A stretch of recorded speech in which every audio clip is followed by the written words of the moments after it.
A lot of people have been talking about how AI is going to be replacing a lot of jobs in a lot of industries. I work in the financial services industry, which is driven by information, right? If you think about working as an accountant or a finance person, you are going to need as much information as you can and accurate information in order to make decisions, right? Data driven decisions. That is what AI is trained to do. It's trained to gather as much data as it can and is going to make conclusions based on that data. It's going to give advice based on that data. It's going to come up with, different solutions to different problems using that data, which is essentially what people that work in the financial services industry do. Okay.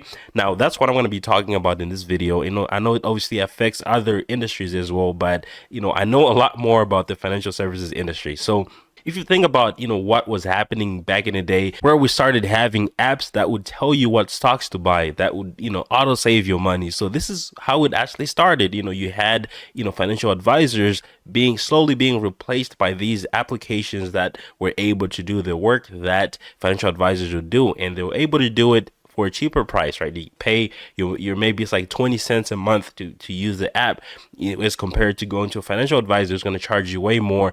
And so that's how it started. Now we have more advanced AI that's actually coming to attack some of the finance and accounting jobs. Now, which jobs are actually being attacked here or are going to be attacked?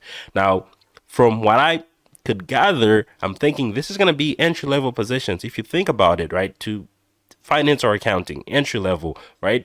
You are going to have jobs that don't really require you to have a lot of critical thinking. Think about the data entry job, right? Maybe organizing files. These are things that they used to make unpaid interns do. When I was in high school, I had an unpaid internship where my job was essentially to transfer data from physical copies into digital copies, right? I was essentially inputting the data into their financial software that they were using. Now, those were unpaid internships back in the day, okay? Now, since most companies are kind of like obligated to pay their interns, right? Because, they don't want to be shamed for, getting free labor from struggling college students or high school students.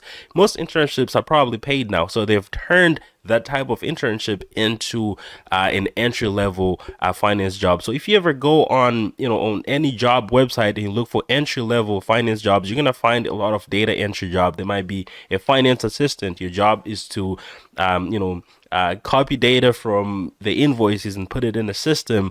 Or, if you look at accounting, the entry level might be bookkeeping, where you're essentially taking data from an invoice and putting it in the accounting software, or maybe arranging, expenses and things like that. Okay, so those are jobs that don't really require a lot of critical thinking. There is some degree of critical thinking that goes into those jobs, but it doesn't really require a lot of critical thinking. And I think that is what AI is going to be replacing completely. Now, it's not going to remove all the human interaction with those types of jobs, because you still need human oversight. Just like if you have a bunch of analysts that are doing data entry, now you are going to have someone who is a supervisor who's going to be able to validate the work. Now, some of the tools that I found online that are AI powered and can be used to replace those entry level jobs, they include things like optical character recognition, which is also known as OCR. So this is technology that can scan and extract data from physical documents such as invoices or maybe financial statements. Just like I was doing on my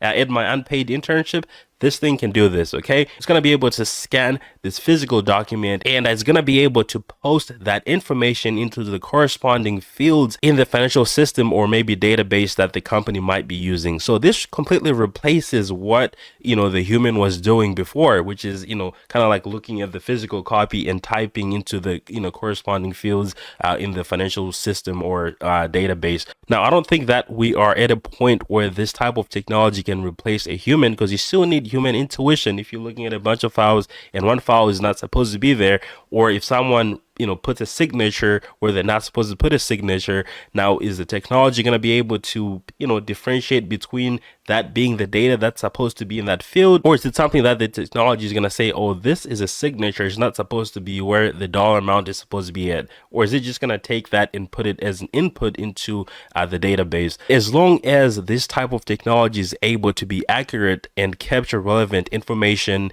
and differentiate between things that aren't relevant, to what it's trying to populate, I think this can completely replace, people that do that type of work. Now, you also have another tool called intelligent data extraction. This is technology that can be trained to extract data from unstructured sources like email, PDFs, and other electronic documents. And once it does that, it's going to be able to extract and categorize information. So similar to the previous one, this is essentially extracting relevant data from a data source. Now, this is going to be extracting data from digital copies of the data. It might be a PDF or an email. Let's say you have an email that came in from a customer, right? You can train this technology to pick up relevant things in the email. Maybe it's an email asking for help, right? You can just extract the question and leave everything else in the email. Or maybe you have a PDF, right? You don't really want to read the entire PDF. You're looking for certain things. You are going to be able to extract those specific things and categorize them by however you want to categorize them. The next one is going to be an automated data validation system, which is going to be used to compare new data entries with what's in the database, or maybe against a predetermined set of rules. Now, think about a bank reconciliation, right? You're posting entries based on a predetermined set of rules. Now, if you want to look at a basic data reconciliation where you are trying to find any discrepancies between two sets of data, you are going to have your existing data, right? And you're going to have the new data, or two sets of data. Now, you're going to find a unique value in both data sets that you can use to compare. Like if you're going to be doing this in Microsoft Excel, you might use a VLOOKUP to look up what's in this data set but not in here. And you can do that to look for all types of discrepancies. Now, they have technology that's being trained to do that. And I think this is pretty hard to do because, reconciling data requires a lot of critical thinking because, you don't just reconcile data. You have to clean up the data. You have to use relevant data, right? So you can't just start at reconciling the data. So I think this one is going to be pretty hard for AI to learn. And also the different types of data that you're working with, right? Reconciling data is not just looking at, like simple data sets, right? You might be looking at complicated data sets and you're trying to find discrepancies. That you might have 10,000 different rows and you're trying to find discrepancies in each of those rows, or maybe in the columns you're trying to find all the discrepancies. This requires a lot of critical thinking compared to data entry, or maybe doing data extraction, which is pretty simple, which doesn't really require a lot of critical thinking. Now that I pointed out some of the AI tools that can be used to replace those entry-level finance jobs, what can you do? Like if you're working in those entry-level finance jobs, or a job that's likely to be replaced by AI, you have to become irreplaceable. And how do you do that? You have to learn critical thinking. You have to practice critical thinking, right? Don't just be the person that follows the instruction manual without knowing why you're doing what you're doing. Now, if you go work at a finance department at some company, you're going to realize that they have policies and procedures in place. Maybe let's say, for example, how to create an invoice, right? They have maybe a step-by-step process on how you can create an invoice. What a lot of people are going to do is they're going to follow that step-by-step process and create the invoice and do the same thing the next day, same thing the next day, same thing the next day. And as soon as something stops working, they're not going to be able to know how to fix it because they don't understand why they're doing what they're doing, right? So in order to set yourself apart from those people, you have to understand why you're doing what you're doing.